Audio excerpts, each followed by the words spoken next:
என்றும் செல்லட்டுமே. ஆறுதல் எந்தன் வாழ்வினிலே அன்பரே உந்தன் சமூகமே, அன்பரே உந்தன் சமூகமே.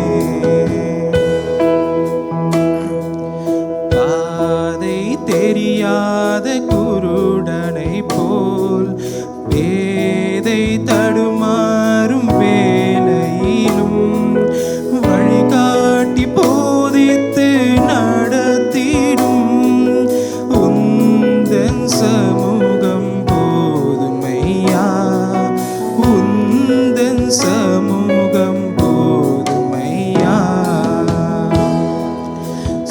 துரு சோதனை பெருகுவதால் சக்தி இழந்து தியங்குகையில் சத்துவம் தந்து என்னை தேற்றும் ஜெயவீரனாய் சமூகமே, ஜெயவீரனாய் மாற்றும் சமூகமே.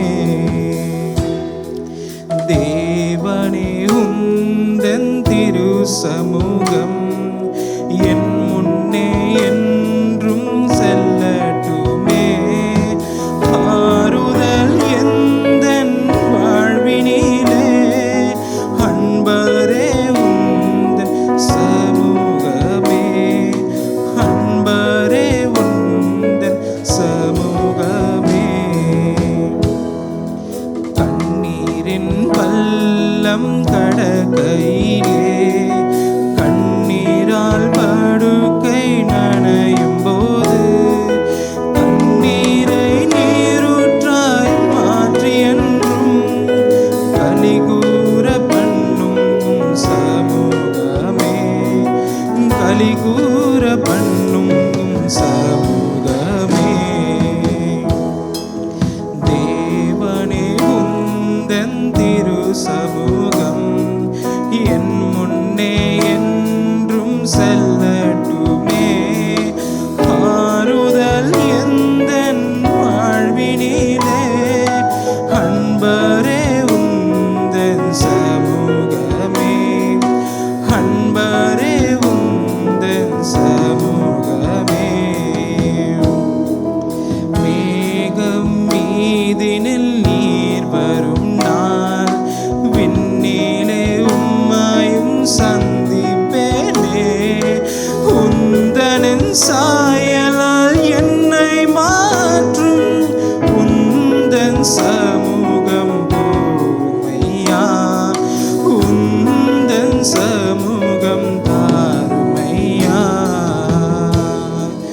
தேவனே உந்தன் திரு சமூகம் என் முன்னே என்றும் செல்லட்டுமே. ஆறுதல் எந்தன் வாழ்வினிலே அன்பரே உந்தன் சமூகமே, அன்பரே உந்தன் சமூகமே.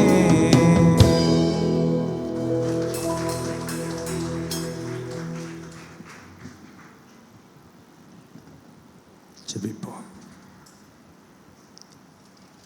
எங்களை அதிகமாக நேசிக்கிற எங்கள் பரிசுத்தமுள்ள நல்ல தகப்பனே, இந்த அருமையான மனமகிழ்ச்சியின் காலை வேளைக்காக நன்றி செலுத்துகிறோம். பரிசுத்த ஓய்வு நாளை பரிசுத்தமாய் ஆசரிக்க நினைப்பாயாக என்று சொன்னீர். இந்த பரிசுத்த ஓய்வு நாளிலும் உங்களுடைய சமூகத்தில் உங்களுடைய பிள்ளைகளை அழைத்து வந்து ஆண்டவரே உம்மை பாடி துதிக்க ஆராதிக்க மகிழ தேவன் கிருபை செய்தீர்.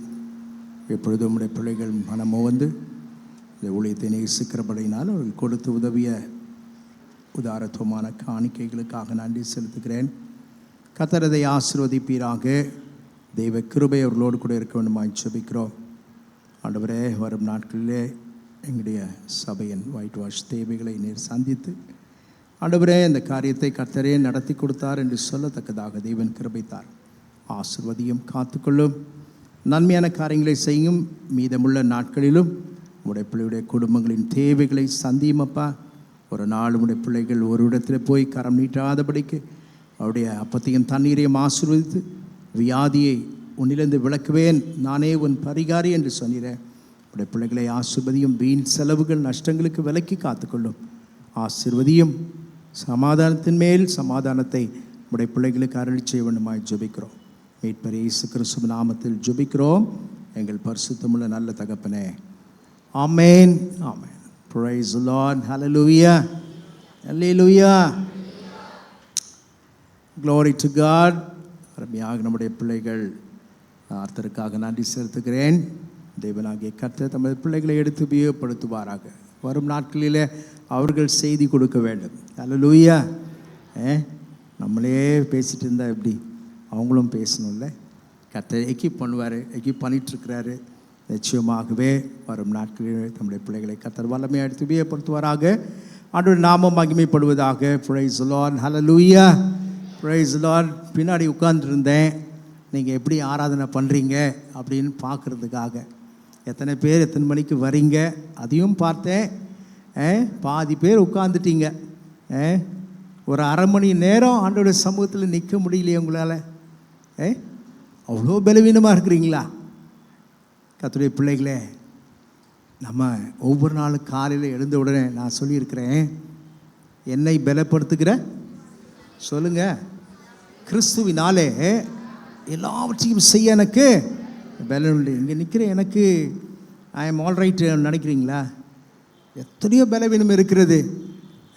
ஃப்ரம் ஹெட் டு ஃபுட் எல்லாம் இருக்குது. ஆனாலும் ஒரே ஒரு வார்த்தை தான், ஆண்டவர் சமூகத்தில் ஆண்டவரை பலிபீடத்தில் போய் நிற்கும் பொழுது என்னை பலப்படுத்துங்கப்பா. அந்த ஒரு வார்த்தை ஜெபம் பண்ணிட்டு வருவேன், அவ்வளோதான். இந்த காம்பவுண்ட் உள்ள நுழையும் போதே, வீட்டிலேருந்து கிளம்பும் போதே எத்தனையோ பலவீனங்கள் என்னை தாக்கினாலும் கர்த்தருடைய கரம் நம்மை பலப்படுத்துகிறதா இருக்குது. அதுதான் சங்கீதக்காரன் சொல்கிறான், என் பலனாகிய கர்த்தாவே உம்மில் அன்பு கூறுவேன். ஆகையால் ஆண்டவரை விடுதலையோடு மகிழ்ச்சியோடு ஆராதனை செய்யும். வேதம் அதுதான் சொல்லுகிறது. நேற்றெல்லாம் வாசிட்டு இருந்த அநேக நேரங்கள் எனக்கு கிடச்சிச்சு. நேற்று ஆண்டவருடைய வார்த்தைகளை நான் வாசிக்கும் பொழுது சங்கீதம் 146 நினைக்கிறேன், அந்த வசனத்தை 146ஆம் சங்கீதம் முதல் 2 வசனத்தை நான் உங்களுக்கு வாசிக்கிறேன். அல்லேலூயா, என் ஆத்துமாவே கர்த்தரை துதி. எது வரைக்குமா? நான் உயிரோடு இருக்க மட்டும் கர்த்தரை என்ன பண்ணுவேன்? துதிப்பேன். நான் உள்ளளவும் என் தேவனை கீர்த்தனம் பண்ணுவேன். அப்படியே நீங்கள் 147ஆம் சங்கீதம் வாசித்தீங்கன்னாக்கா, அதிலிருந்து நீங்கள் வாசிங்க 145ஆம் சங்கீதம் 2ஆம் வசனம், நாள்தோறும் உம்மை ஸ்தோத்தரித்து எப்பொழுதும் என்றென்றைக்கும் உடைய நாமத்தை துதிப்பேன். ஏன்? ஆண்டவர் பெரியவரும் அவர் புகழப்படத்தக்கவருமாக இருக்க, அவருடைய மகத்துவம் ஆராய்ந்து முடியாது. அப்போது ஆண்டவருக்கு நாம் செய்கிற ஆராதனை ஆண்டவர் அதை ஏற்றுக்கொள்ள வேண்டும். ஆகையால் இனி வரும் நாட்களில் சின்ன பிள்ளைங்களாம் பார்க்குறேன், பெற்றோர்கள் நீங்கள் தான் அந்த பிள்ளைகளை எக்யூப் பண்ணணும். உட்காந்துட்ருக்குறாங்க, உட்காந்து வேடிக்கை பார்க்குறாங்க. நிறைய பேர் உட்காந்து செல்ஃபோன் நோண்டிகிட்ருக்குறாங்க. தேவ சமூகத்தில் வரும்போது செல்ஃபோன் தயவு செய்து ஆஃப் பண்ணி வச்சுருங்க. இல்லையா சைலண்டில் போடுங்க, சரியா? ஆராதனை நடந்துட்டு இருக்கும்போது வெளியில் போய் நின்று பேசுகிறீங்க. இதை யார் அவமதிக்கிறீங்க தெரியுமா? என்ன இல்லை, என் தேவனாகிய கர்த்தரை நீங்கள் அவமதிக்கிறீங்க. வேதம் சொல்லுகிறது, பயத்துடனே கர்த்தரை சேவிங்கள், நடுக்கத்துடனே களி கூறுங்கள் என்று சொல்லப்படும். அப்போ தேவனுக்கு பயப்படுகிற பயம் இருந்தாக்கா நீ அந்த செல்ஃபோனை எடுத்துன்னு போய் வெளில போய் பேசுவியா? ஒரு ஹாஸ்பிட்டலில் போகிறாங்க, உள்ளே என்ட்ரானவனும் போட்டிருக்கிறான் சைலண்ட் ப்ளீஸ், சுவிட்ச் ஆஃப் யுவர் மொபைல்ஸ்ன்னு போட்டிருக்கிறான்.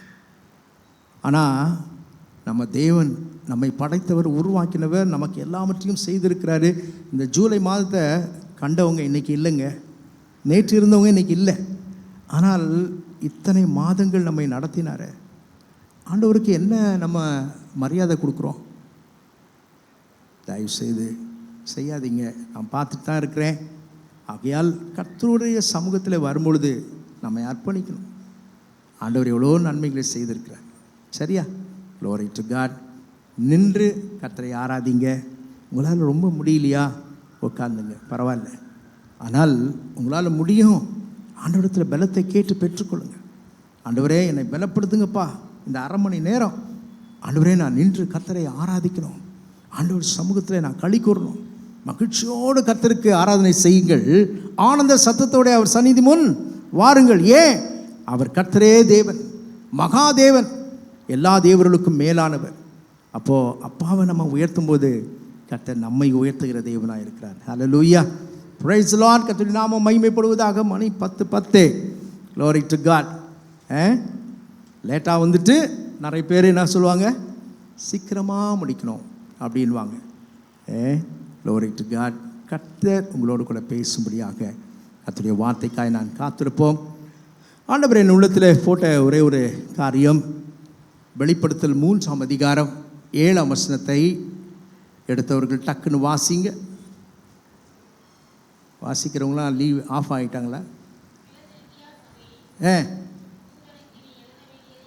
என்னவென்றால், பரிசுத்தமுள்ளவரும் சத்தியமுள்ளவரும் தாவீதின் திறவுகோலை உடையவரும் ஒருவரும் பூட்டக்கூடாதபடி திறக்கிறவரும்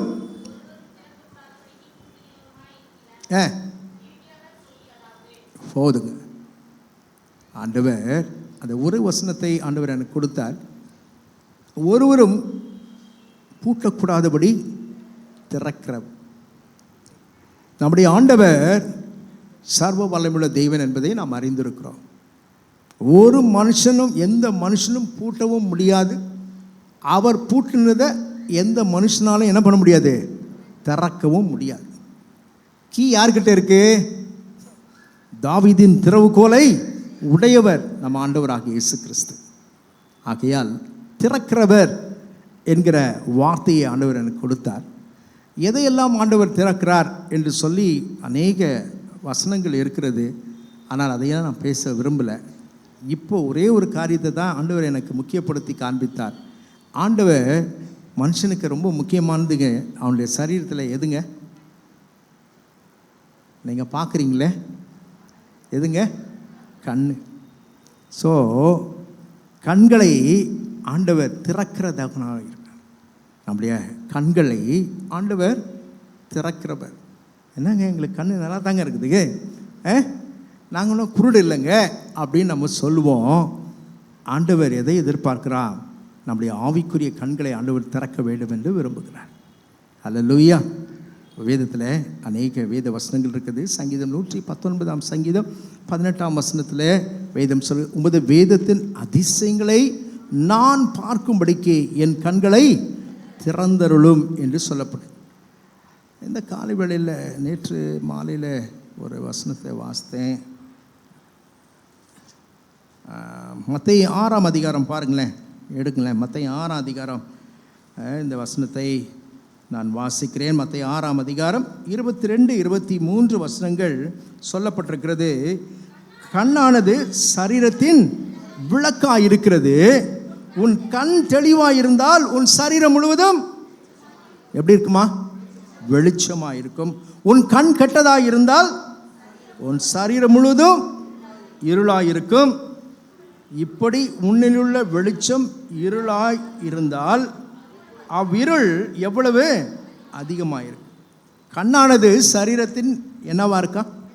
விளக்காய் இருக்கிறது.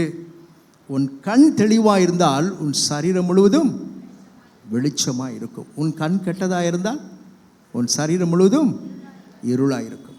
இதுக்கு டெஃபினேஷன் தேவையா? இல்லை. ஆண்டவராக இயேசு கிறிஸ்து சொன்ன வார்த்தைகள். அப்போ கர்த்தருடைய பிள்ளையே ஆண்டவர் நம்முடைய கண்களை அதிகமாக விரும்புகிறார். கர்த்தர் படைத்த நம்முடைய கண்கள் அவருடைய செயல்களை பார்க்க வேண்டும். எல்லாருக்கும் கண் இருக்குது. ஆண்டவர் நல்ல கண் பார்வையை தந்திருக்கிறார். கண் பார்வை இல்லாதவர்கள் அநேகர் இருக்கிறார்கள்.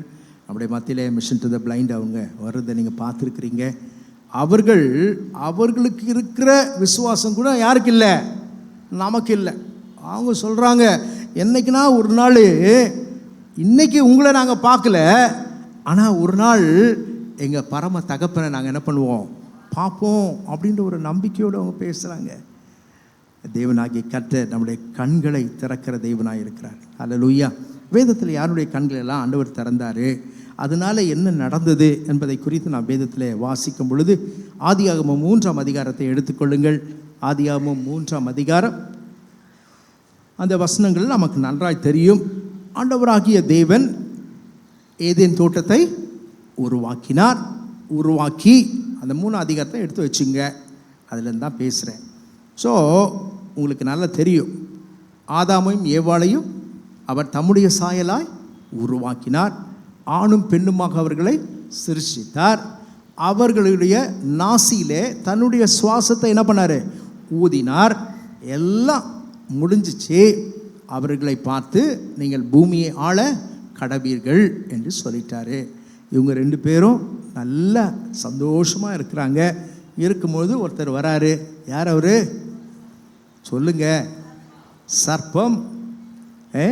அங்கே பாருங்க, 3ஆம் வசனம், தோட்டத்தின் நடுவில் இருக்கிற விருட்சத்தின் கனியை குறித்து தேவன் நீங்கள் சாகாதபடி அதை புசிக்கவும் அதை தொடவும் வேண்டாம் என்று சொன்னார் என்றாள். யார் சொல்றா? ஏவாள். யாரை பார்த்து சொல்றாங்க? சர்ப்பத்தை பார்த்து சொல்றாங்க. அப்போ சர்ப்பம் ஸ்திரீயை நோக்கி, நீங்கள் சாகவே சாவதில்லை, நீங்கள் இதை புசிக்கும் நாளிலே உங்கள் கண்கள் திறக்கப்படும் என்றும் நீங்கள் நன்மை தீமை அறிந்து தேவர்களைப் போல இருப்பீர்கள் என்றும் தேவன் அறிவார் என்றது. சொல்லிட்டானா? ஏமாத்திட்டான். அவன் சொன்னது கரெக்டாக நிறைவேறிச்சு. என்ன சொல்றான்? நீங்கள் இதை புசிக்கும் நாளிலே உங்கள் கண்கள் என்ன பண்ணும்? திறக்கப்படும். தீர்க்க தரிசனம் மாதிரி சொல்றான் அவன். எதிராளி ஆகிய பிசாசானவன் அவனுக்கு நல்லா தெரியுங்க. பால்தேவகுமாரை பற்றி 2 பேருக்கு நல்லா தெரியும். ஒன்று யாருக்கு தெரியும்? என்னை படைத்த என் தேவனுக்கு தெரியும். என் எதிராளி ஆகிய பிசாசானவனுக்கும் தெரியும். ஸோ அவன் சொல்லிட்டாங்க, நீங்கள் இதை புசிக்கும் நாளிலே உங்கள் கண்கள் திறக்கப்படும், நன்மை தீமை அறிந்து தேவர்களைப் போல இருப்பீர்கள் என்றும் தேவன் அறிவார் என்றது. அப்பொழுது ஸ்திரீயானவள் என்ன பண்ணுறாங்க? அந்த விருட்சம் புசிப்புக்கு நல்லது, பார்வைக்கு இன்பமும் புத்தியை தெளிவிக்கிறதும் இச்சிக்கப்படத்தக்க விருட்சமாய் இருக்கிறது என்று கண்டு அதன் கனியை பறித்து புசித்து தன் புருஷனுக்கு கொடுத்தாள். அவனும் புசித்தான். 2 பேரை வச்சு ஆண்டவர் பேசினாரா? ஒருத்தரை வச்சு ஆண்டவர் பேசினாரா? ஆதாம் ஏவாள் இருக்கும்பொழுது தான் ஆண்டவர் இந்த காரியத்தை பேசுகிறார். அப்போ ஐயா கிட்ட இந்த பழத்தை கொடுக்கும்போது அம்மா கொடுக்குறாங்க. ஐயா என்ன சொல்லியிருக்கணும்? ஆண்டவர் என்ன சொன்னாருமா? இந்த கனியை புசிக்காதீங்க, தோட்டத்தின் விருட்சத்தின் கனியை புசிக்காதே, புசிக்கும் நாளிலே நீங்கள் சாகவே சாவின்னு சொன்னார் அப்படின்னு சொல்லியிருக்கணுமா வானாவா? அவர் சொல்லல. அன்பின் நிமித்தமாக என்ன பண்ணிட்டாரு? அம்மா கொடுத்த உடனே மனைவி ஆசையாக கொடுக்குறாங்க, அதை வாங்கி என்ன பண்ணிட்டாரு? சாப்பிட்டுட்டார். வாசிங்களேன், 7ஆம் வசனம் பாருங்க. அப்பொழுது யார் முன்னாடி சொல்லிட்டா? யார் முன்னாடி சொல்லினான்? பிசாசு சொல்லிட்டான். நீங்கள் இதை புசிக்கும் நாளிலே உங்கள் கண்கள் திறக்கப்படும். இங்க பாருங்க, அப்பொழுது அவர்கள் இருவருடைய கண்களும் திறக்கப்பட்டது, அவர்கள் தாங்கள். அதுக்கு முன்னாடி வரைக்கும் அவங்களுக்கு தெரியலையா? ஆண்டவர் தம்முடைய பிள்ளைகளை தன்னுடைய வஸ்திரத்தினால் மூடி இருந்தார். தம்முடைய மகிமையால் அவர்கள் இருவரையும் என்ன பண்ணியிருந்தாரு? கவர் பண்ணியிருந்தாருங்க. இப்போ பாவம் என்ன பண்ணிடுச்சு? மனுக்குலத்துக்குள்ளாக நுழைந்து விட்டது. நுழைந்த உடனே அவர்கள் தாங்கள் நிர்வாணிகள் என்று அறிந்து அத்தீரைகளை தகித்து தங்களுக்கு அரை கச்சைகளை உண்டு பண்ணினார்கள். அப்புறம் பின்னாடிலாம் நீங்கள் வாசித்தீங்கன்னாக்கா தெரியும். அங்கே ஆண்டவர் கேட்குறாரு, அப்பொழுது தேவனாகிய கர்த்தர் 9ஆம் வசனம், ஆதாமை கூப்பிட்டு நீ எங்கே இருக்கிறாய்ன்றார். அவன் சொல்லுகிறான், நான் தேவனுடைய சத்தத்தை தோட்டத்தில் கேட்டு நான் நிர்வாணியாக இருப்பதனால் பயந்து ஒளிந்து கொண்டேன் என்று சொல்றார். அப்போ ஆண்டவர் கேட்குறாரு, நீ நிர்வாணின்னு உனக்கு அறிவித்தவன் யார்? யார் உனக்கு சொன்னது அப்படின்னு கேட்கிறார். அடுத்தது சொல்றாரு, புசிக்க வேண்டாம் என்று நான் உனக்கு விலக்கின விருட்சத்தின் கனியை புசித்தாயோ என்றார். கான்வர்சேஷன் நடக்குது. உடனே இவர் சொல்லிட்டாரு, நீங்கள் கொடுத்தீங்களே அருமையான என் மனைவி, அவங்க தான் இந்த பழத்தை என்ன பண்ணாங்க, அவங்களும் சாப்பிட்டாங்க, எனக்கும் கொடுத்தாங்க அப்படின்னு சொல்லிட்டாங்க. ஆண்டவர் ஏவாளை பார்த்து கேட்கும் பொழுது ஏவாள் என்ன சொல்கிறாங்க? ஆண்டவரே, நான் கரெக்டாக தான் இருந்தேன், இந்த சர்ப்பம் தான் என்ன பண்ணுச்சு, என்ன நீ சாப்பிடு அப்படின்னு சொல்லிருச்சு அப்படின்னு சொல்கிறார். எனக்கு அருமையான தெய்வ ஜனமே, இன்னும் நம்மிடத்திலே பாவங்கள் இருந்து கொண்டு தான் இருக்கிறது. அநேகருடைய கண்கள், ஆவிக்குரிய கண்கள் திறக்கப்படவில்லை. துணிகரமாக பாவங்களை செய்து கொண்டிருக்கிறார். ஆண்டவர் பார்த்து பாராது போல் இருக்கிறவர் அல்ல. கர்த்தரை அடிச்சிட்டாருனாக்கா நம்மளால் தாங்கவே முடியாதுங்க. ஆண்டவர் சொல்கிறாரு, அறியாத காலத்தில் உன்னை விட்டுருவேன், நீ அறிந்து செய்தினாக்கா அதுக்கு விமோச்சனமே கிடையாது. துணிகரமான பாவங்களுக்கு என்னை விலக்கி காத்துக்கொள்ளும், அவைகள் என்னை ஆண்டு கொள்ள ஒட்டாதரும், அப்போது நான் உத்தமனாகி பெரும் பாதகத்துக்கு நீங்களாக இருப்பேன் என்று சொல்லி தாவீது எழுதுகிறார். இவர்கள் பாவம் செய்த பொழுது அவருடைய கண்கள் திறக்கப்பட்டது. அதுக்கு முன்னாடி வரைக்கும் தேவனாகிய கர்த்தர் அவர்களை தமது வஸ்திரத்தினால் மூடி இருந்தார். ஆனால் இப்பொழுதோ அவர்கள் நிர்வாணிகள் ஆனார்கள். அது நிமித்தமாக என்ன நடந்துச்சுங்க? கர்த்தர் ஏதேன் தோட்டத்தை விட்டு விரட்டிட்டார். அங்கே பாருங்களேன், 23ஆம் வசனம் 24, அவன் எடுக்கப்பட்ட மண்ணை பண்படுத்த தேவனாகிய கர்த்தர் அவனை ஏதேன் தோட்டத்திலிருந்து அனுப்பிவிட்டார். அவர் மனுஷனை துரத்திவிட்டு ஜீவ விருட்சத்துக்கு போகும் வழியை காவல் செய்ய ஏதேன் தோட்டத்துக்குள் கிழக்கே கேருபீன்களையும் வீசிக்கொண்டிருக்கிற சுடரொளி பட்டயத்தையும் வைத்தார். எனக்கு அருமையான தெய்வ ஜனமே, பாவத்தின் நிமித்தமாக அவருடைய கண்கள் திறக்கப்பட்டது. நாம் பாவம் செய்யும் பொழுது கர்த்தர் நம்முடைய ஆவிக்குரிய கண்களை திறப்பாராக. இன்னும் நம்முடைய இருதயம் கடினமாக இருக்கிறது. எல்லாம் செய்கிறாங்க, என்ன நான் மட்டும் என்ன, உலகத்தான் செய்கிறான், என் கூட வேலை செய்கிறான், அதனால் நான் செய்கிறதுல என்ன தப்பு இருக்குது அப்படின்ட்டு சொல்லி நம்மை நாமே தேற்றி கொண்டு இருக்கிறோம். ஆண்டவர் அதை விரும்புகிற தேவன் அல்ல. ஆதாம் ஏவாள் கண்களை ஆண்டவர் திறந்தவர். தாங்கள் நிர்வாணிகள் என்று அறிந்து தெய்வ சமூகத்தை விட்டு அவர்கள் விரட்டி எடுக்கப்பட்டார். ஆண்டவர் சொல்கிறாரு, உன் நிமித்தமாக இந்த பூமி எப்படி இருக்கும்? சபிக்கப்பட்டிருக்கும். சாபம். அப்படியே குடும்பங்களிலே சாபங்களை கர்த்தர் நீக்க போதுமானவராயிருக்கிறார். பாவத்துக்கு விலகி ஓடுங்கள் என்று சொல்கிறார்.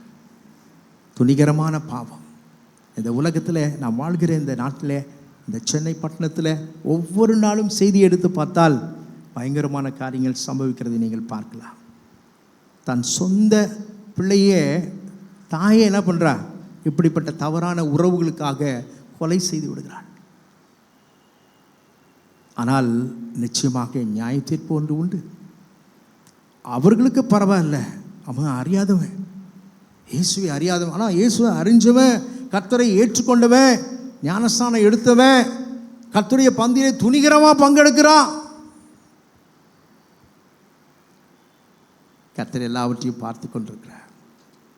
ஆகையால் அவர்களுக்கு நேரிட்ட காரியம் நமக்கு சம்பவிக்கக்கூடாது. என் ஆண்டவர் அருமையான தோட்டத்தை உண்டாக்கினார், அருமையான குடும்பத்தை ஆண்டவர் உருவாக்கினார். அந்த குடும்பத்திற்கு உள்ளாக சத்துரு நுழையும் பொழுது குடும்ப சமாதானம் போய்விட்டது. அவன் பாவத்தை அவன் செய்ய தூண்டினது.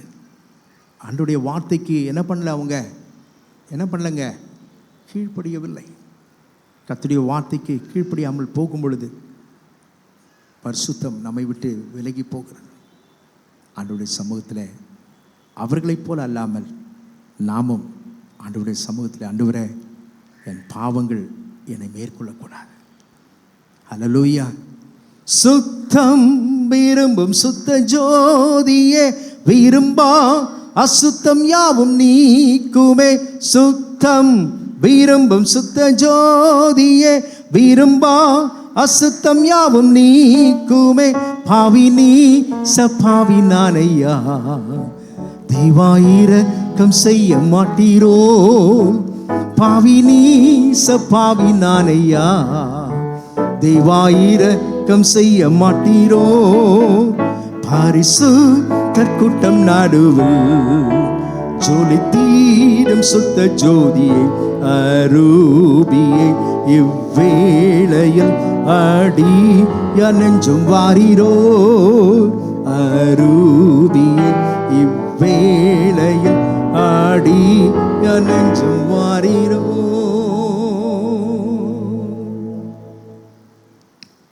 1 பேதுரு 1ஆம் அதிகாரம் 15-16 வசனங்களை நீங்கள் வாசித்து பார்த்தால் வேதம் சொல்கிறது, நான் பரிசுத்தர் ஆகியால் நீங்களும் பரிசுத்தராயிடுங்கள், பாவத்துக்கு விலகி ஓடுங்கள் என்று கர்த்தர் சொல்கிறார்.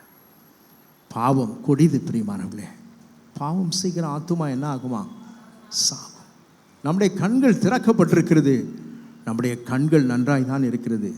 ஆனால் இது பாவம் என்று நாம் தெரிந்தும் செய்யாதபடிக்கு கர்த்தர் நம்முடைய ஆவிக்குரிய கண்களை திறந்து பரிசுத்தத்துக்கு நேராய் நம்மை கொண்டு செல்வாராக. அல்லேலூயா. இரண்டாவதாக யாருடைய கண்களை ஆண்டவர் திறந்தார் என்று சொல்லி வேதத்தை வாசித்தீங்கன்னாக்கா, ஆதியாகமம் 21ஆம் அதிகாரம் எடுங்களேன்.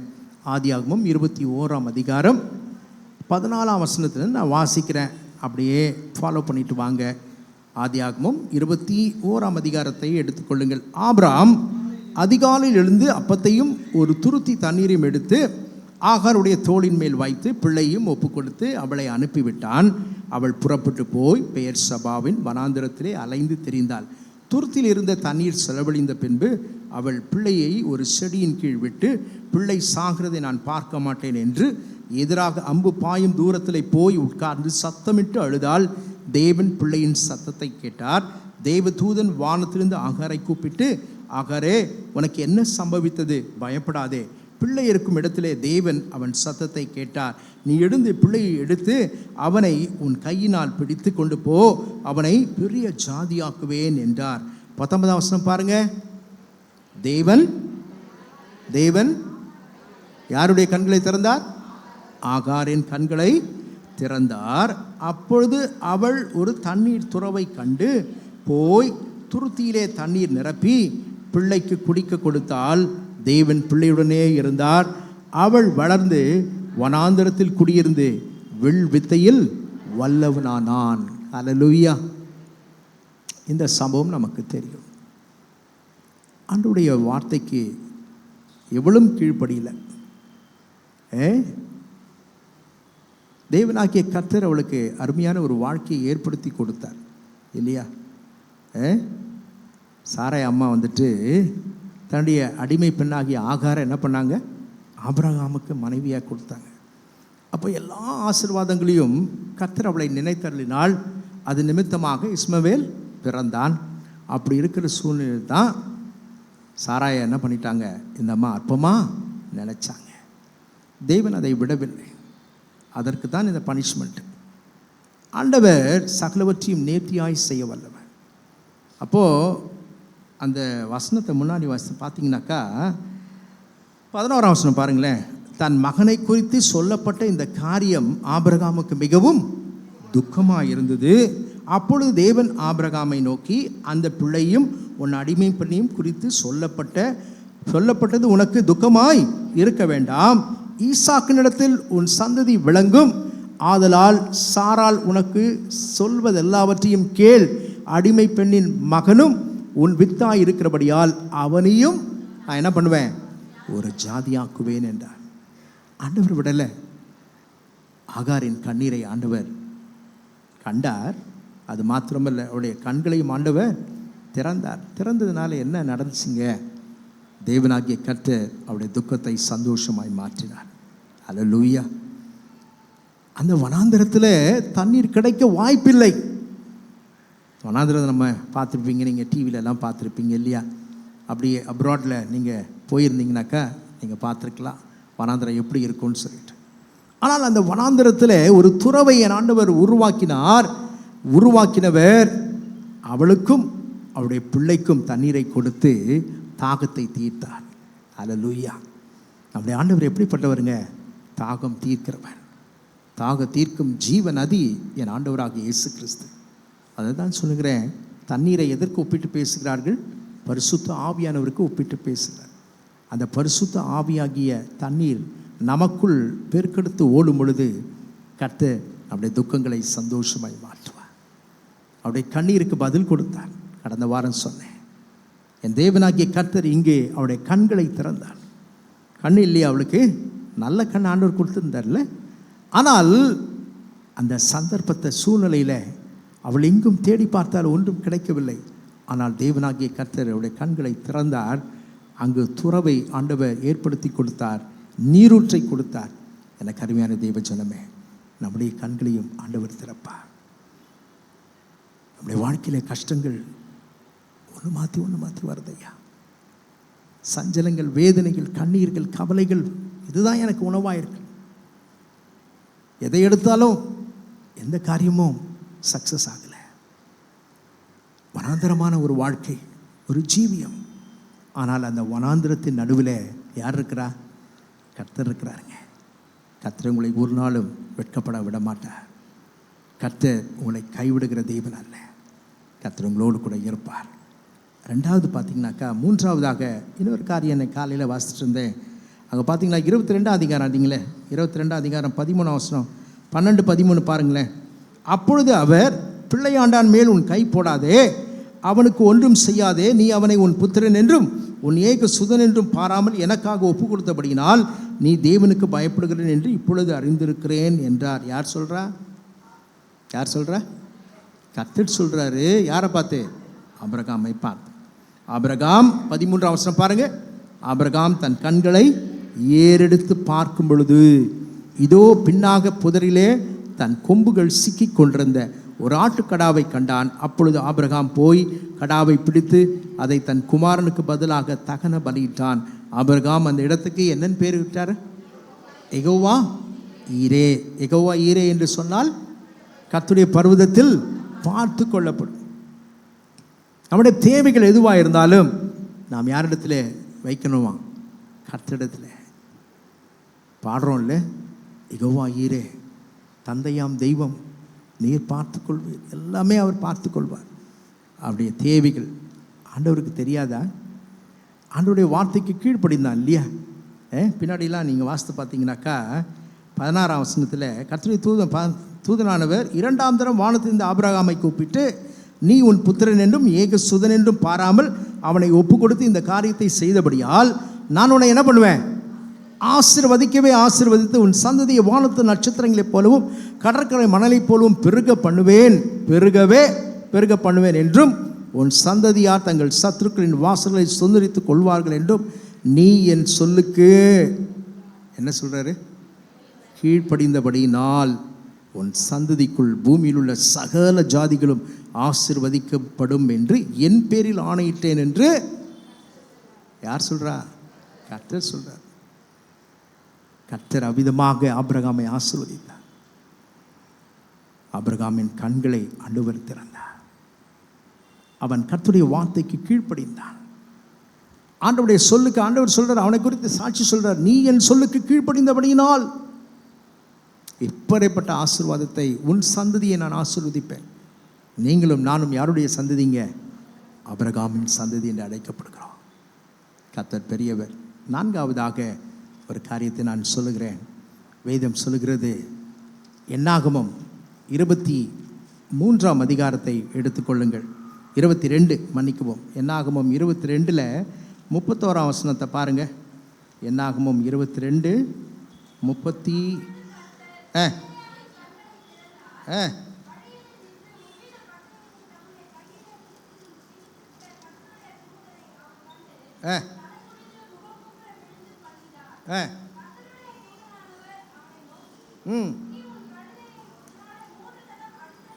போதும், இந்த இன்ஸ்டண்ட்டை சொல்லிடுறேன், படிக்க நேரம் இல்லை. சரியா?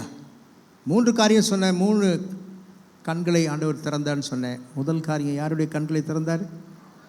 ஆதாம் ஏவாளுடைய கண்களை ஆண்டவர் திறந்தார்.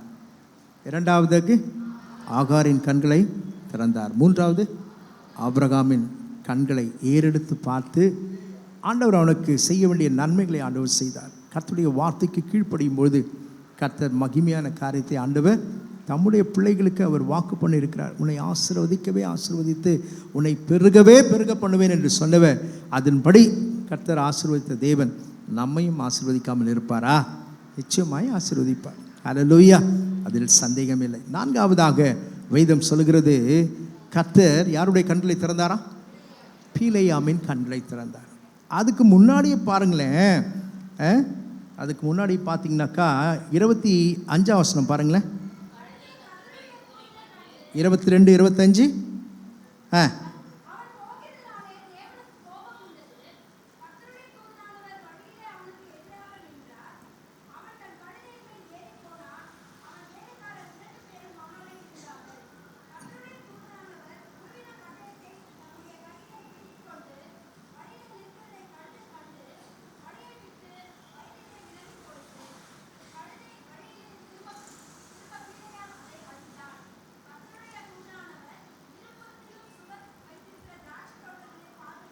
போதும் சம்பவத்தை சொல்கிறேன். பாலாக் தீர்க்கதரிசி, பாலாக் ராஜா பிலேயாம் தீர்க்கதரிசியை கூலி கொடுத்து இந்த இஸ்ரவேல் ஜனங்களை நீ சபிக்கணும் அப்படின்னு சொல்லி தான் கூட்டு போகிறான். அப்போ 18ஆம் வசனத்தில் சொல்கிறாரு, பிலேயாம் பாலாக்கின் ஊழியக்காரருக்கு பிரதியுத்தரமாக, பாலாக் எனக்கு தன் வீடு நிறைய வெள்ளியும் பொன்னும் தந்தாலும் சிறிய காரியமானாலும் பெரிய காரியமானாலும் செய்யும் பொருட்டு என் தேவனாகிய கர்த்தரின் கட்டளையை நான் மீறக்கூடாது என்று சொல்கிறான்.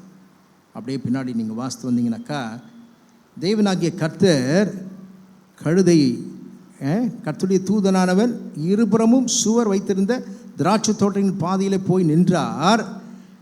கழுதை கர்த்தருடைய தூதனை பிலேயாம் கண்கள் திறக்கப்படலை, தீர்க்கதரிசியின் கண்கள் திறக்கப்படலை. அதுக்கு முன்னாடி யார் கண்ணு திறந்துட்டார்? ஆண்டவர். நீங்களும் நானும் யாருங்க சொல்லுங்க? ஆண்டவருடைய கழுதைங்க. எந்த கழுதையும் கொண்டு ஆண்டவர் பேசுவார். அப்போது தீர்க்கதரிசி அவர் யாரு? பிலேயாம். ஆனால் கழுதை கர்த்தருடைய தூதனை கண்டு சுவர் ஓரமாய் ஒதுங்கி போயிடுச்சு. அப்போ பின்னாடி எல்லாம் வாஸ்து பார்த்தீங்கன்னாக்கா, கர்த்தர் பிலேயாமின் கண்களை திறந்தார். 31ஆவது வசனம் பாருங்க. அப்பொழுது கர்த்தர் வழியிலே நின்று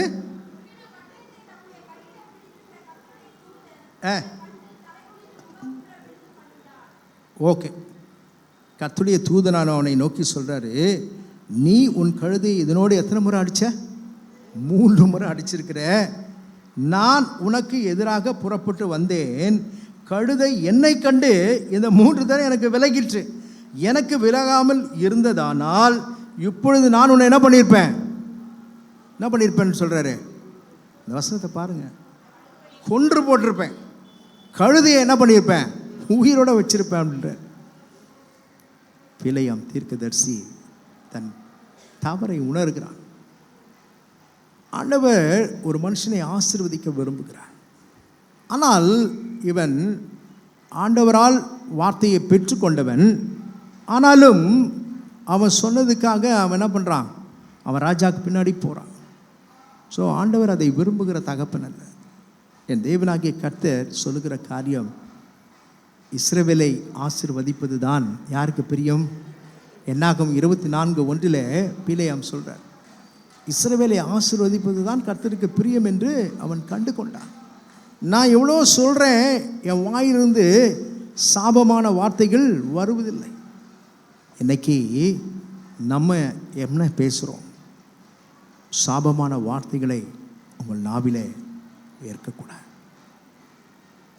நேற்று உட்காந்து வாசிச்சுருந்தேன், நிறைய வேத வசனங்களை நான் வாசிச்சுருந்தேன். அப்போது திரும்பவுமாக ஆண்டவர் என்னோடு கூட பேசினார். அந்த வார்த்தைகளை நான் உங்களுக்கு சொல்லி ஜெபிக்க விரும்புகிறேன். மத்தேயு 5ஆம் அதிகாரம் எடுங்களேன், பக்கம் 8. புதிய ஏற்பாட்டில் பக்கம் 8. மத்தேயு 5ஆம் அதிகாரத்தில் 44ஆம் வசனம் இவ்விதமாய் சொல்லுகிறது. ஆண்டவராக இயேசு சொல்லுகிறார், நான் உங்களுக்கு சொல்லுகிறேன், உங்கள் சத்துருக்களை என்ன பண்ணுங்க? சிநேகிங்கள். உங்களை சபிக்கிறவர்களை என்ன பண்ணுங்க?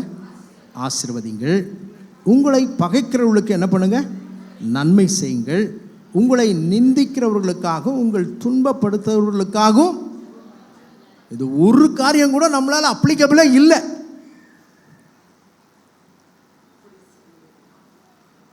ஆனால் ஆண்டவராக இயேசு கிறிஸ்து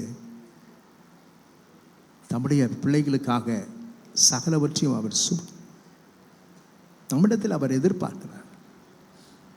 நான் உங்களுக்கு சொல்லுகிறேன் என்று சத்துருக்களை சிநேகியுங்கள், சபிக்கிறவர்களை ஆசீர்வதிங்க, பகைக்கிறவர்களுக்கு நன்மை செய்யுங்கள், உங்களை நிந்திக்கிறவர்களுக்கு, உங்களை துன்பப்படுத்துறவர்களுக்காக ஜெபம் பண்ணுங்கள். இந்த பிலேயாம் இஸ்ரவேல் ஜனங்களை சபிக்கும்படியாக போய் கொண்டிருக்கிறான். அப்போ கேட்குறான் பாருங்க, 34 வசனத்தில், அப்போது பிலேயாம் கர்த்தருடைய தூதனை நோக்கி, நான் பாவம் செய்தேன், வழியிலே நீர் எனக்கு எதிராய் நிற்கிறதை அறியாதிருந்தேன், இப்பொழுதும் அது பார்வைக்கு இது தகாததாக இருக்குமானால் நான் திரும்பி போய்விடுகிறேன் என்றான். கர்த்தருடைய தூதன் அவரை என்ன சொல்றார், அவரை பார்த்து பிலேயாமை நோக்கி, அந்த மனிதரோடு கூட போ, நான் உன்னோடு சொல்லும் வார்த்தையை மாத்திரம் நீ சொல்ல கடவாய் என்றார். அப்படியே பிலேயாம் பாலாக்கின் பிரபுக்களோடு கூட போனான். அப்போ திரும்ப திரும்ப திரும்ப திரும்ப ஜனங்களுக்கு மத்தியில் அவர்கள் செய்கிற காரியம் என்ன, மனுஷரை சபிக்க வேண்டும் என்று சொல்லிதான் அவர்கள் போய்கொண்டிருக்கிறார். ஆனால் கர்த்தர் பிலேயாம் தீர்க்கதரிசியின் வாயில் ஒரு ஆசீர்வாதத்தை வச்சிட்டார். அவன் சொல்கிறான், நான் எவ்வளவோ வாய் திறந்தாலும் என் வாயிலிருந்து என்ன தான் வருது, ஆசீர்வாதம் தான் வருது. அவன் கர்த்தரால் தெரிந்து கொள்ளப்பட்ட தீர்க்கதரிசி. எனக்கு அருமையான தெய்வச்சனமே, மனுஷரை மற்றவர்களை பார்க்கும் பொழுது நீங்கள் வாயினால் சபியாதீர்கள். சொந்த பிள்ளையே பெற்றோர்கள் சபிக்கிறார்கள், நீ நாசமாக போவ, நீ நல்லாவே இருக்க மாட்ட அப்படின்னு வாய்க்கூசாமல் சொல்கிறோம் இல்லையா? ஒரு நாள் அப்படி சொல்லாதீங்க. உங்களை துன்பப்படுத்துகிறவர்கள், உங்களை வேதனைப்படுத்துகிறவர்களுக்காக ஆண்டவர் சொல்கிறார், ஜெப ஆசீர்வாதமாக இருக்கட்டும், அவன் நல்லா இருக்கட்டும். எனக்கு தீங்கு விளைச்சான், என் கூட தான் சாப்பிட்டான், ஒரே தட்டில் தான் சாப்பிட்டோம், ஒரே ரூமில் தான் தங்கினோம், ஆனால் இன்னைக்கு எனக்கு எதிராக நிற்கிறான், பரவாயில்லை பரவாயில்லை. அந்த வார்த்தை நம்முடைய உள்ளத்தில் கர்த்தர் கொடுக்க வேண்டும். நம்மால் வருமா? நம்முடைய ரத்தம் சொல்லுமா பரவாயில்லைன்னு சொல்லுமா? சொல்லாது. இயேசுவின் ரத்தம் அந்த காரியங்களை நம்மை முழுமையாய் கர்த்தர் மாற்ற போதுமானவராக இருக்கிறார். பிலேயாமை கர்த்தர் எச்சரித்தார். பிலேயாம் தன் தவறை உணர்கிறான். சொல்கிறான், ஆண்டவரே, பிலேயாம் கர்த்தருடைய தூதனை நோக்கி, நான் பாவம் செய்தேன். தன் பாவங்களை மறைக்கிறவன் வாழ்வடைவே மாட்டான், அவைகளை அறிக்கை செய்து விட்டுவிடுகிறோம் இரக்கம் பெறுவான் என்று வேதம் சொல்லு. 4 காரியங்களை சொன்னேன், இன்னும் 2 காரியம் இருக்குது. 2 ராஜாக்கள் 6ஆம் அதிகாரம் 15 16 17 வரைக்கும் வாசித்து பார்த்தீங்கன்னாக்கா, அங்கு அந்த வசனத்தை மாத்திரம் நான் வாசிச்சுட்டு அடுத்த குறிப்புக்காக நான் போகிறேன். 2 ராஜாக்கள் 6ஆம் அதிகாரம் எடுத்துக்கொள்ளுங்கள். 473வது பக்கத்தில் இருக்குது. 473வது பக்கத்தில் இருக்குது. தீர்க்கதரிசியின் புத்திரராகிய எலிசா என்ன பண்ணுறாரு, சீரியா ராஜா அவனுக்கு விரோதமாக எழும்புகிறான். இஸ்ரவேலுக்கு விரோதமாக சீரியா ராஜா படையெடுத்து வருகிறான். இதை குறித்து காரியங்கள் யாருக்கு தெரியுது? எலிசாவுக்கு நன்றாய் தெரியும். அப்போ சீரியா ராஜாவுக்கு எலிசா தீர்க்கதரிசி சொல்கிறாரு, அவன் இங்கே வரப்போகிறான், நீ ப்ரிகாஷனாக இரு, இந்த இடத்த விட்டு நீ கிளம்பு அப்படின்னு ஒவ்வொரு காரியத்தையும் சொல்லிகிட்டே இருக்கிறான். இவன் நினைக்கிறான், எப்படியாவது என்ன பண்ணுறான், இந்த இஸ்ரவேல் ஜனங்களை அழிச்சிடணும்னு பார்க்குறான். ஆனால் தேவனாகிய கர்த்தர் விடவே இல்லை. அங்கே அப்படியே நீங்கள் கொஞ்சம் வீட்டில் சென்று இந்த பகுதியை நீங்கள் வாசித்து பார்த்தீங்கன்னாக்கா, சீரியாவின் ராஜா இஸ்ரவேலுக்கு விரோதமாக யுத்தம் பண்ணி இன்னென்ன ஸ்தலத்திலே பாளையம் இறங்குவேன் என்று தன் ஊழியக்காரோடு ஆலோசனை பண்ணினான். அது யாருக்கு தெரிஞ்சிருச்சு? எலிசாவுக்கு தெரியும். எலிசாவுக்கு தெரிஞ்சதுனால தான் எல்லா காரியத்தையும் அவன் விளக்கி சொல்லி கொண்டிருக்கிறான். இதை பார்த்தான் சீரியா ராஜா என்ன பண்ணுறான், எப்படியாவது இந்த ஊழியக்காரனை என்ன பண்ணோம், க்ளோஸ் பண்ணணும்னு நினச்சான். எலிசாவை க்ளோஸ் பண்ணணும்னு நினச்சிட்டான். அங்கே பாருங்களேன், தேவனுடைய மனுஷன் 15ஆம் வசனத்திலேருந்து வாசிக்கிறேன். தேவனுடைய மனுஷனின் வேலைக்காரன் அதிகாலமே எழுந்து வெளியே புறப்படுகையில் இராணுவமும் குதிரைகளும் ரதங்களும் பட்டணத்தை சுற்றி கொண்டிருக்க கண்டான். அப்போது வேலைக்காரன் அவனை நோக்கி, ஐயோ, என் ஆண்டவனை என்ன செய்வோம் என்றான். அதற்கு அவன், பயப்படாதே, அவர்களோடு இருக்கிறவர்களை பார்க்கலும் நம்மோடு இருக்கிறவர்கள் அதிகம் என்றான். 17ஆம் வசனம் பாருங்க. அப்பொழுது எலிசா விண்ணப்பம் பண்ணி, கர்த்தாவே, இவன் பார்க்கும்படி இவன் கண்களை திறந்தருளும் என்றான். உடனே கர்த்தர் அந்த வேலைக்காரன் கண்களை திறந்தார். இதோ எலிசாவை சுற்றிலும் அக்னிமயமான குதிரைகளும் ரதங்களும் அந்த மலை நிறைந்திருக்கிறதை அவன் கண்டான். இது எதை குறிக்குது? தேவனாகிய கர்த்தர் உங்களை சுற்றிலும் அக்கினி மதிலாக இருந்து உங்களை பாதுகாக்கிற தகப்பனாக இருக்கிறார். அல்லேலூயா. அவன் கண்களை திறந்தார். ஏற்கனவே அவன் சொல்லிட்டான், ஐயோ ஆண்டவனே நாம் என்ன செய்வோம்? அதற்கு கர்த்தருடைய ஊழியக்காரன் சொல்றான், பயப்படாதே, அவர்களோடு இருப்பவரை காட்டிலும் நம்மோடு இருக்கிறவர் அதிகம். 1 யோவான் 4:4 என்ன சொல்லுறது? இந்த உலகத்தில் இருக்கிறவனை காட்டிலும் நமக்குள் இருக்கிற ஆண்டவர் எப்படிப்பட்டவரா? பெரியவருங்க. பெரியவர் நம்மோடு கூட இருக்கிறார். ஆகையால் கர்த்தர் உங்களுக்கும் உங்கள் பிள்ளைகளுக்கும் ஒரு பாதுகாப்பை ஆண்டவர் கொடுப்பார். அவன் சொல்றான், அவன் திறந்த ஆண்டவர் இங்கே பாருங்க 17ஆம் வசனத்தில், எலிசா விண்ணப்பம் பண்ணி, கர்த்தாவே இவன் பார்க்கும்படி இவன் கண்களை திறந்தள்ளும் என்றான். உடனே கர்த்தர் அந்த வேலைக்காரன் கண்களை திறந்தார். இதோ எலிசாவை சுற்றிலும் அக்கினிமயமான குதிரைகளாலும் ரதங்களாலும் அந்த மலை நிறைந்திருக்கிறதை அவன் கண்டான். நான் சங்கீதத்தில் ஒரு வசனத்தை வாசித்து கொண்டிருந்தேன். சங்கீதம் 147ஆம் சங்கீதம் எடுங்களேன். ஆண்டவர் உங்களுக்கு எப்படிப்பட்ட பாதுகாப்பை ஆண்டவர் வைத்திருக்கிறார் என்பதை வேதம் சொல்கிறது. சங்கீதம் 147ஆம் சங்கீதம் 13-14 வசனங்களை நான் வாசிக்கிறேன். அவர் உன் வாசல்களின் தாழ்பால்களை பலப்படுத்தி உன்னிடத்தில் உள்ள உன் பிள்ளைகளை ஆசீர்வதிக்கிறார். அவர் உன் எல்லைகளை சமாதானம் உள்ளவிலாக்கி உச்சிதமான கோதுமையினால் உன்னை என்ன பண்றாராம்? திருப்தியாக்குகிறார். உன்னை சுற்றிலும் அவர் உன் எல்லைகளில் சமாதானம் உள்ளவிலாக்கி, அதுக்கு முன்னாடி சொல்றாரு, உன் வாசல்களின் தாழ்பால்களை பலப்படுத்துகிறவர். நீங்க என்னதான் பூட்டு போட்டாலும் அதை பூட்டை உடைக்கிறதுக்கு இன்னைக்கு பல விதங்களிலே காரியங்கள் நடக்கிறது. ஆனால் தேவனாகிய கர்த்தர் உன்னையும் உன் குடும்பத்தையும் உன் எல்லையை சுற்றிலும் ஒரு பாதுகாப்பை ஆண்டவர் எப்போதும் வைத்து கொண்டிருப்பார். அதை உன்னுடைய கண்களினாலே நீங்கள் பார்க்க முடியும். அதுக்கு தான் சொல்கிறது, வெளியிலே போகும்போது என்ன பண்ணிட்டு போனோம்? ஜெபம் பண்ணுங்க. வீட்டுக்குள் வரும்பொழுதும் ஆண்டவர் சுகபத்திரமாக என் பிள்ளைகளை கொண்டு வந்தீர் ஐயா. காலையில் பள்ளிக்கு போகிறாங்க, கல்லூரிக்கு போகிறாங்க, வேலைக்கு போகிறாங்க, கணவர் வேலைக்கு போகிறாரு, மனைவி வேலைக்கு போகிறாங்க, வீட்டுக்கு திரும்பி வருவது நிச்சயம் இருக்குதா? நிச்சயமற்ற உலகத்தில் நாம் வாழ்கிறோம். ஆனால் கர்த்தர் உங்களுக்கு பாதுகாவலராக இருக்கிறாரே. அன்று எலிசாவை சுற்றிலும் அக்கினி ரதங்கள் இருக்கு. உங்களை சுற்றிலும் தேவனாகிய கர்த்தருடைய பாதுகாப்பு எப்பொழுதும் இருக்கும். பிரியமானவர்களே, அதை உங்களுடைய கண்கள் காணும்படி ஆண்டவர் கிருபை செய்வாராக. இன்னொரு ஒரே ஒரு காரியத்தை சொல்லி நான் முடிக்கிறேன். வேதம் சொல்லுகிறது, ஆண்டவராகிய இயேசு கிறிஸ்து நம்முடைய சீஷர்களின் கண்களை திறந்தாராம். லூக்கா 24ஆம் அதிகாரம் 31ஆம் வசனத்தை எடுத்து வாசிங்களேன். லூக்கா 24ஆம் அதிகாரம் 31ஆம் வசனத்தை எடுங்க. அதுக்கு முந்தின வசனம் வாசிங்க.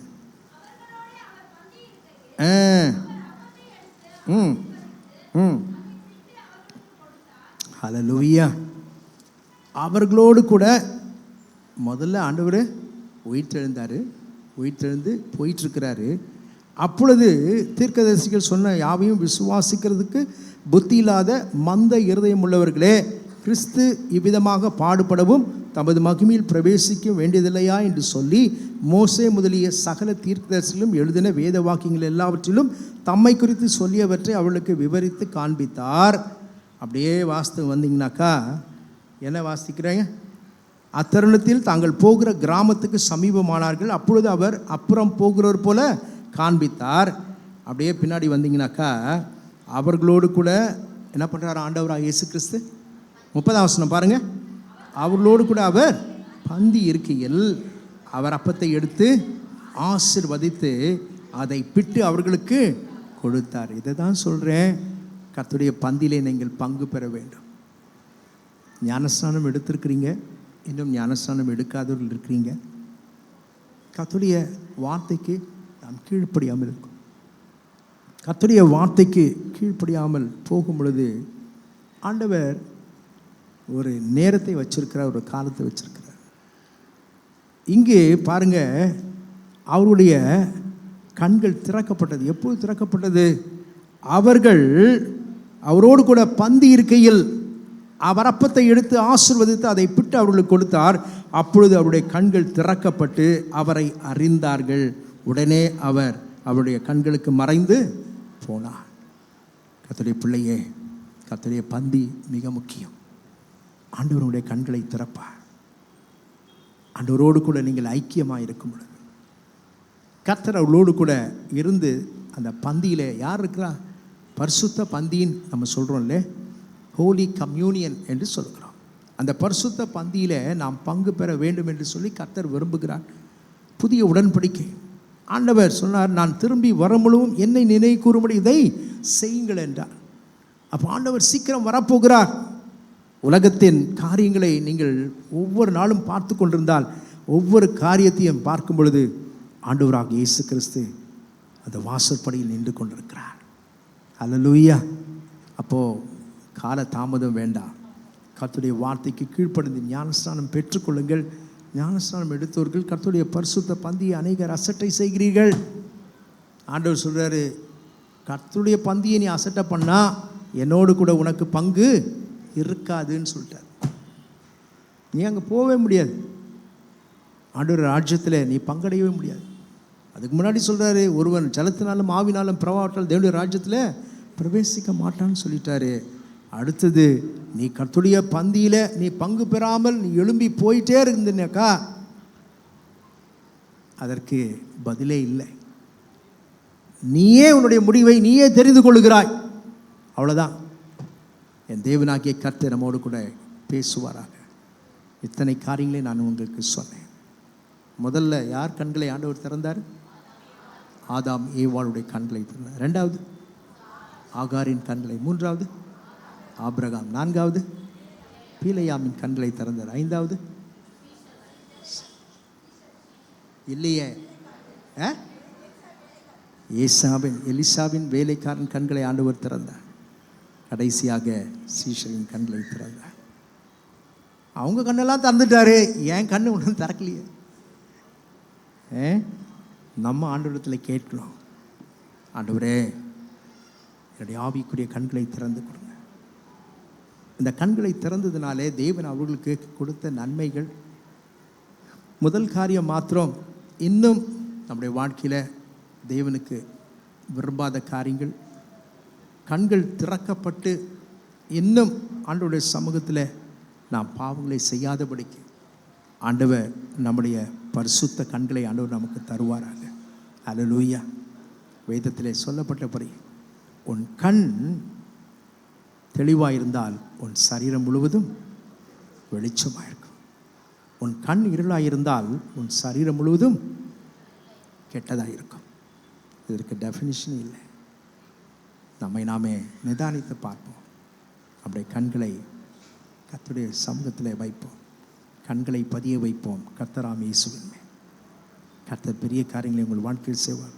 நம்முடைய கண்களை ஆண்டவர் திறக்க வேண்டும்.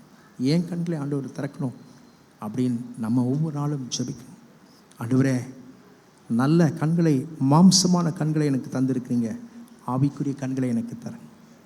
சங்கீதம் 119 சங்கீதம் 18 வசனத்தில் சொன்ன வார்த்தை என்ன சொல்லப்பட்டிருக்கிறது?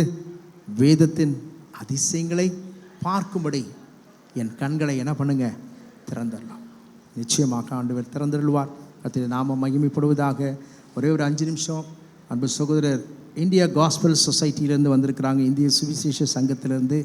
அவர்கள் ஒரு சில வார்த்தைகளை சொல்லுவார்.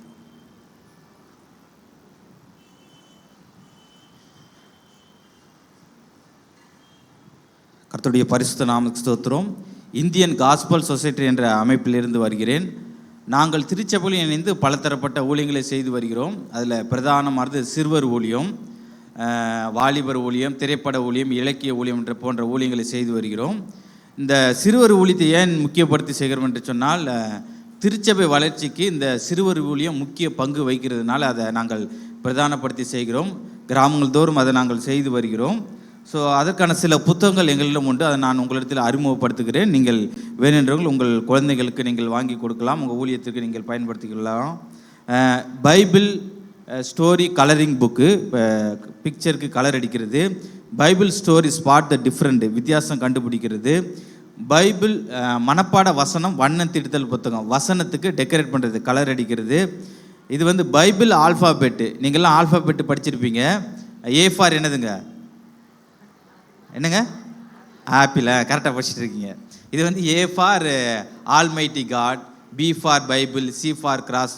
இது மாதிரி பைபிள் சம்மந்தப்பட்ட வார்த்தைகள் அவற்றில் உள்ளன. ஸோ உங்கள் இது போன்ற இன்னும் சில புத்தகங்கள் உள்ளன, நீங்கள் வாங்கி கொடுங்கள். அதுபோல் கிறிஸ்தவ அறிவியும் வேத அறிவியும் வளர்ப்பதற்கான புத்தகங்கள் எங்களிடம் உள்ளன. அவற்றை நாங்கள் அறிமுகப்படுத்துகிறேன். இது உபதேசம் சம்பந்தப்பட்ட புத்தகங்கள் கிடையாது. அந்த மாதிரி புத்தகங்கள் நாங்கள் வெளியிடுகிறதும் இல்லை. குலதெய்வத்திலிருந்து தேவகுமாரனிடத்துக்கு இந்து முஸ்லீம் குடும்பத்தில் இருந்து ரட்சிக்கப்பட்டவுடைய சாட்சிகள் இந்த புத்தகத்தில் இடம்பெற்றுள்ளன. 1500 கிறிஸ்தவ எழுப்புதல் பொன்மொழிகள் ஒன்றை வாசிக்கிறேன். எங்கெல்லாம் நாகரிகம் வளர்ச்சி பெற்றுள்ளதோ, அறிவியல் முன்னேற்றம் அடைந்துள்ளதோ, கல்வி அறிவு உயர்ந்துள்ளதோ, மனித வளம் மேம்பட்டுள்ளதோ, அவ்விடத்தை தோண்டி பாருங்கள், அங்கே ஒரு மிஷினரி மண்ணிற்குள் விதைக்கப்பட்டு இருப்பான். ஸோ இது போன்ற பொன்மொழிகள் அந்த புத்தகத்தில் உள்ளன. இயேசு யார், வேதாந்தத்துள்ள சாட்சிகளும் பல பிரபலங்களின் கருத்துக்களும், 20ஆம் நூற்றாண்டில் தடம் பதித்த கிறிஸ்தவ தலைவருடைய வாழ்க்கை வரலாறு, கடைசியாக சுவாரஸ்யமான கிறிஸ்தவ செய்திகள் ஒன்றை வாசிக்கிறேன். பரிசுத்த வேதாகமம், வாசித்தால் ஞானம், நேசித்தால் சமாதானம், கீழ்ப்படிந்தால் மகிழ்ச்சி, அவமதித்தால் சாபம், பேசினால் ரட்சிப்பு, கை கொண்டால் பரலோகம். ஸோ இது போன்ற இன்னும் சில புத்தகங்கள் உள்ளன. இந்த புத்தகங்களை நீங்கள் வாங்கி பயனடைந்து உங்கள் அன்போடு கேட்டுக்கொள்கிறேன். இதற்கான இதில் வர்ற அந்த காணிக்கையை நம்ம இந்தியன் காஸ்பல் சொசைட்டியோடைய மிஷினரி ஊழியத்துக்கு இதை நாங்கள் பயன்படுத்துகிறோம். வாய்ப்பு கொடுத்த ஐயா அவர்களுக்கு எனக்கு மனமார்ந்த நன்றியை நான் தெரிவித்துக்கிறேன். தேங்க்யூ வெரி மச் ஐயா.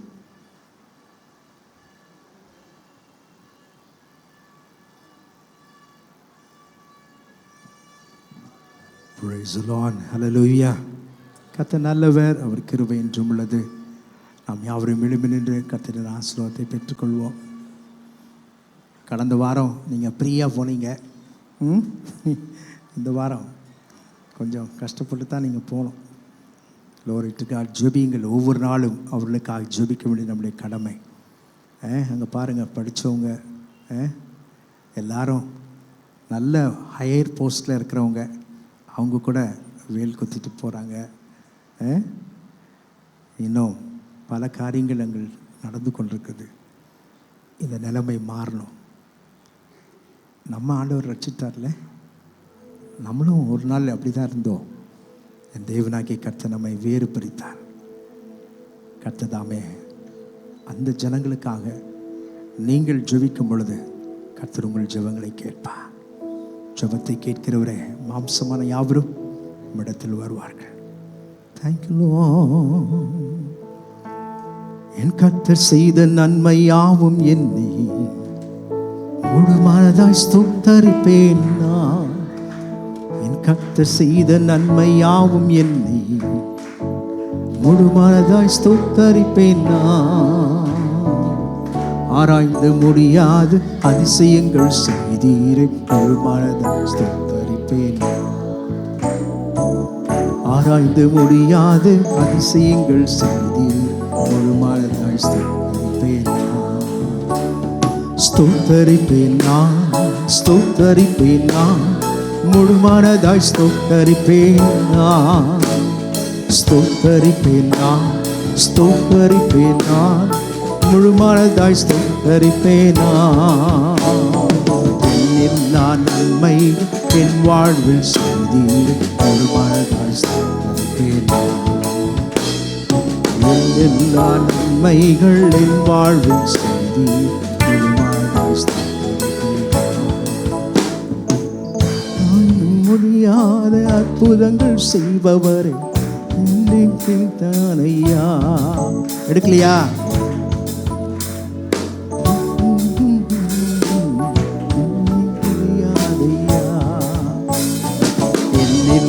நன்மைகள் என் வாழ் செய்தீரே, ஸ்தோத்தரிப்பேன் நான். எல்லா நன்மைகள் என் வாழ்வில் செய்தீரே, முழு மனதாய் ஸ்தோத்தரிப்பேன் நான். ஸ்தோத்தரிப்பேன் நான், ஸ்தோத்தரிப்பேன் நான், முழு மனதாய் ஸ்தோத்தரிப்பேன் நான். ஸ்தோத்தரிப்பேன் நான், ஸ்தோத்தரிப்பேன் நான், முழு மனதாய் ஸ்தோத்தரிப்பேன் நான். எல்லா நன்மைகள் என் வாழ்வில் செய்தீரே, முழு மனதாய் ஸ்தோத்தரிப்பேன் நான். எல்லா நன்மைகள் என் வாழ்வில் செய்தீரே, முழு மனதாய் ஸ்தோத்தரிப்பேன் நான். நன்றி ராஜா, மை துதிக்கிறோம், மை ஸ்தோத்திரிக்கிறோம். நீர் நல்லவர், வல்லவர், போதுமானவர். ஒரு வார்த்தையில் உண்மை உள்ளப்பா, இந்த நாளை ஆசித்து கொடுத்தீர் அப்பா. இந்த மாதம் 4 பரிசுத்த ஓய்வு நாட்களை காண கிருபை செய்தீர். இந்த 4வது பரிசுத்த ஓய்வு நாளிலும் எங்கள் கண்களை திறக்கும்படியாக நாங்கள் ஜெபித்திருக்கிறோம். அநேகருடைய வேதத்தில் அநேகருடைய கண்களை திறந்திருப்பா ஆண்டவரே. அவர்களுக்கு நல்ல கண் இருந்துச்சு, ஆனாலும் அவருடைய ஆவிக்குரிய கண்கள் திறக்கப்பட ஆண்டவரே நீர் கிருபை செய்தீர். எங்களுடைய ஆவிக்குரிய கண்களையும் நீர் திறந்தருள்வீராக.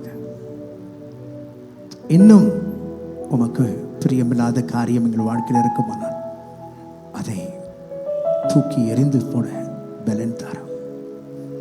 எங்கள் குடும்பத்தை சுற்றிலும் நீர் பாதுகாப்பை கட்டளையிடும். எங்கள் தேவைகளை சந்தியும் அப்பா. எங்களுடைய துக்கத்தை சந்தோஷமாய் மாற்றும். உடைய பரிசுத்த பந்தியிலே பங்கு பெறும் பாக்கியத்தை எங்களுக்கு தாரும். அந்த எலிசாவின் வேலைக்காரன் கண்களை திறந்த தேவன், ஆகாரின் கண்களை திறந்த தேவன். ஆண்டவரே, சீஷர்களின் கண்களை திறந்து அவர்களை ஆச்சரியப்பட வைத்தேன். எங்களுடைய வாழ்க்கையிலும் அப்படிப்பட்ட நன்மைகளை என் வாழ்க்கையிலும் கேட்கிற உடைய பிள்ளைகளுடைய வாழ்க்கையிலும் செய்வீராக. ஆண்டவரே, வெளியிலே சென்று கொண்டிருக்கிற மக்களுக்காக ஜெபிக்கிறோம்ப்பா. வலது கைக்கும் இடது கைக்கும் வித்தியாசம் அறியாத கோடிக்கணக்கான மக்கள் ஒவ்வொரு நாளும் நரகத்தை நோக்கி ஓடிக்கொண்டிருக்கிறார்கள். இந்த ஜனங்களை யார் ரட்சிப்பதப்பா? ரட்சகர் அவருடைய கரத்திலே கொடுக்கிறோம். அவருடைய பிள்ளைகளை கண்ணோக்கி பாரு ஆண்டவரே. அவருடைய கண்களை திறந்துடலும் அப்பா. அவருடைய கண்களை திறந்துடலும். படித்தவர்கள், மேதாவிகள், பட்டம் பெற்றவர்கள், உயர் அதிகாரிகள், அவர்கள் சென்று கொண்டிருக்கிறார்கள். அவர்கள் செய்கிற காரியங்கள் அவர்களுக்கே அறியாமல் செய்கிறார்கள் அப்பா. ஒரு விஷயம் மனம் இறங்கும். அவருடைய கண்களை திறந்துடலும். இயேசுவின் அன்பை காண ஆண்டவரே உம்மை நோக்கி பார்க்க அவருடைய கண்களை திறந்துடலுமாய் ஜெபிக்கிறோம். ஆண்டவரே, ஊழியத்து நிமித்தமாக சென்று ஆண்டவரே கர்த்தாவே சுவாமி போலீசாரால் பிடிபட்டு ஆண்டவரே உடைய பிள்ளைகள் சிறைச்சாலையில் இருக்கிறார்களப்பா. தேவனாகிய கர்த்தர் தாமே அந்த ஊழியத்துக்கு சென்ற பிள்ளைகளை நீர் விடுவித்து மாலையில் நல்ல செய்திகளை நாங்கள் கேட்க கிருபை தாரும். அன்பு சகோதரன் பிரபாகரனுக்காக ஜெபிக்கிறேன். ஆண்டவரே, மகன் செய்கிற ஊழியர்களை ஆசிர்வதி.